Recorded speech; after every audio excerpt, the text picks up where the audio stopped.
In life, we face lots and lots of problems. And let me just start off by saying that right now, the biggest problem in my life at this moment is my clogged kitchen sink back at my apartment.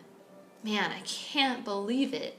Yesterday, I come home from a day off, and I'm thinking, okay, time to relax the rest of the night, watch some TV, hang out.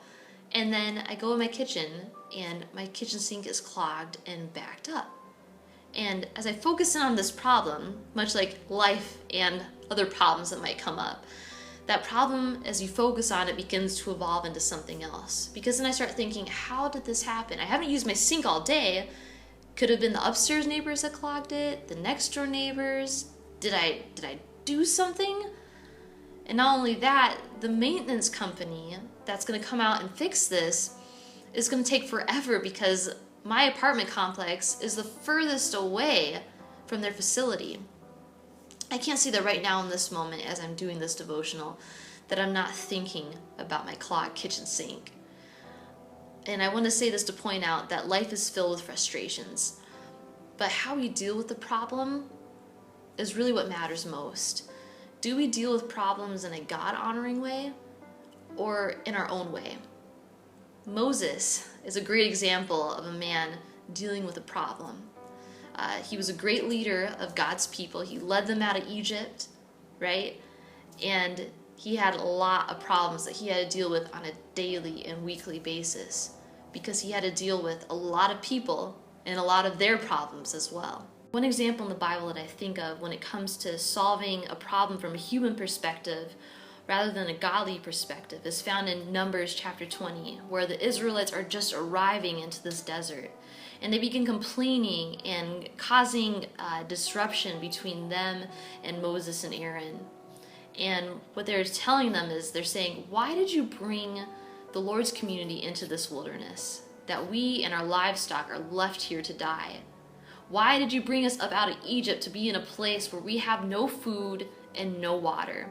So initially, Moses and Aaron, what they did right in that moment was they went before God and fell face down before his glory. And this is what the Lord said to Moses: take the staff, and you and your brother Aaron gather the assembly together. Speak to that rock before their eyes, and it will pour out its water. You will bring water out of the rock for the community, so they and their livestock can drink. I love how Moses and Aaron took their problem directly to God. And when they brought that problem to God, God didn't answer them in a wishy-washy, halfway answer. He gave them very specific instructions in how to solve such a huge problem. But because the situation was so overwhelming, that problem became so big in Moses' heart that he didn't follow the instructions exactly the way God told him to. He did take the staff, that was part one. He followed that, but because of his frustrations, he basically told the Israelites off. And he said to them in verse 10 this: listen, you rebels, must we bring you water out of this rock?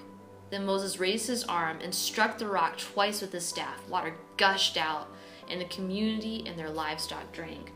Moses didn't speak to the rock like God asked him to. In his frustration, he struck the rock not once, but 2 times. Almost as if to say, here, take this, and here's your water, you bunch of complainers.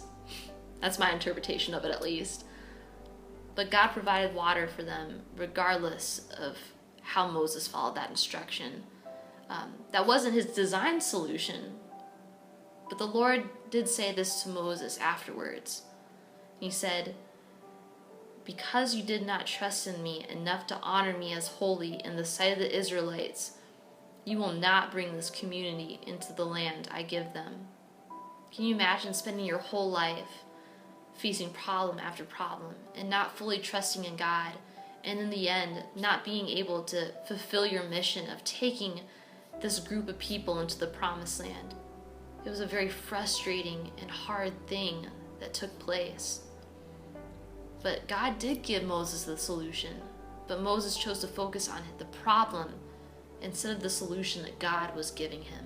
Unfortunately, Moses' disobedience cost him the promised land, but it left us with a very teachable moment.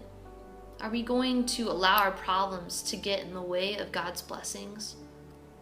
And the best part is God's grace and mercy, provides us with those blessings, even if we do make mistakes sometimes. But it'd be better to follow God and to trust Him in the moment than to go against Him and do something wrong in the end.